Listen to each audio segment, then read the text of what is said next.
ឥឡូវផាត់ចោលទៅរដ្ឋាភិបាលលោកហ៊ុនម៉ាណែតនោះអត់បានធ្វើកិច្ចការដើម្បីការពារទឹកដីនិងការពារផលប្រយោជន៍ប្រជាពលរដ្ឋខ្មែរទេងាកមកការងាររបស់យើងដែលបានប្តឹងទៅតុលាការព្រហ្មទណ្ឌអន្តរជាតិយើងអត់ទាន់បានប្តឹងទៅតុលាការយុតិធធម៌អន្តរជាតិ ICJ អំពីទឹកដីនេះណាយើងប្តឹងទៅតុលាការព្រហ្មទណ្ឌអន្តរជាតិ ICC តាក់ទងទៅនឹងអក្រិតកម្មហើយយើងប្តឹងទាំងពីរភាគីថៃដែលយើងប្តឹងអំពីបទអក្រិតកម្មសង្គ្រាមហើយយើងមានភស្តុតាងរាយរាប់នៅក្នុងបញ្ជីប្តឹងរបស់យើងមេធាវីអន្តរជាតិលោកក៏បានសរសេររបាយការណ៍ច្បាស់ដាក់បញ្ជូនទៅតុលាការព្រហ្មទណ្ឌអន្តរជាតិរួចហើយដែរហើយទី2យើងប្តឹងរដ្ឋាភិបាលលោកហ៊ុនម៉ាណែតដែលមិនទទួលខុសត្រូវក្នុងការការពារជនស៊ីវិលបើទោះបីជារ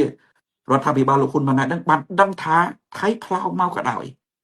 ម្យ៉ាងវិញទៀតរដ្ឋាភិបាលលោកហ៊ុនម៉ាណែតយកជនស៊ីវិលធ្វើជាខែល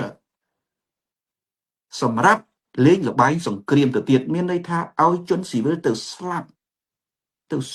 នៅក្នុងសមរភូមិដែលការស្លាប់ជនស៊ីវិលនេះរដ្ឋាភិបាលហ៊ុនម៉ាណែតដឹងជាមុនហើយមិនការពារ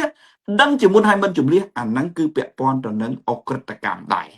អញ្ចឹងយើងប្តឹងទាំងរដ្ឋាភិបាលលោកហ៊ុនម៉ាណែតខ្ញុំនិយាយអំពីបណ្ដឹងរបស់យើងបានទៅដល់តុលាការព្រហ្មទណ្ឌអន្តរជាតិ ICC ហើយមិនដូចអ្នកលេង Facebook មួយចំនួនបំភាន់ថាយើងចេះតែទៅថតទេណាមិនមែនទេយើងមានភស្តុតាងថាយើងបានដាក់ពាក្យបណ្ដឹងដល់ដៃតុលាការព្រហ្មទណ្ឌអន្តរជាតិ ICC ហើយ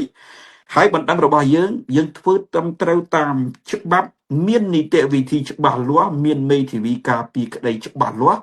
នៅឯតុលាការព្រហ្មទណ្ឌអន្តរជាតិយើងធ្វើត្រូវកលៈទេសៈទៅទៀតពីព្រោះកលៈទេសៈមានប្រទេសមួយចំនួនដូចជាអ៊ុយក្រែនឈ្នះក្តីរុស្ស៊ីទៅហើយរឿងអក្រិតកម្មសង្គ្រាមហើយកលៈទេសៈក្នុងពេលនេះទៀតសោតយើងបានភ្ជាប់សាច់រឿង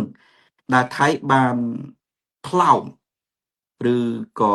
ប្រើយន្តហោះគ្មានមនុស្សបើកយន្តហោះចម្បាំងទៅទម្លាក់គ្រាប់បែក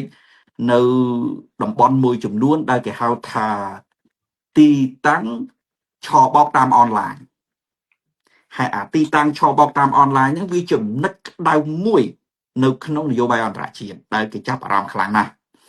អាទីតាំងអនឡាញហ្នឹងវាពាក់ព័ន្ធទៅនឹងរដ្ឋាភិបាលក្រមគ្រួសារហ៊ុននងឯង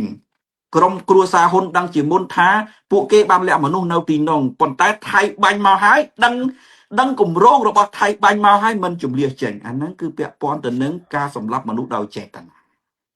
អានេះជាកលៈទេសៈមួយដែលសហគមន៍អន្តរជាតិកំពុងតែផ្ដោតការចាប់អារម្មណ៍លើការប្រឆាំងនឹងអក្រិតកម្មឆ្លងដែននៅប្រទេសកម្ពុជាដូច្នេះយើងធ្វើត្រូវបរិបត្តិខ្លាំងណាស់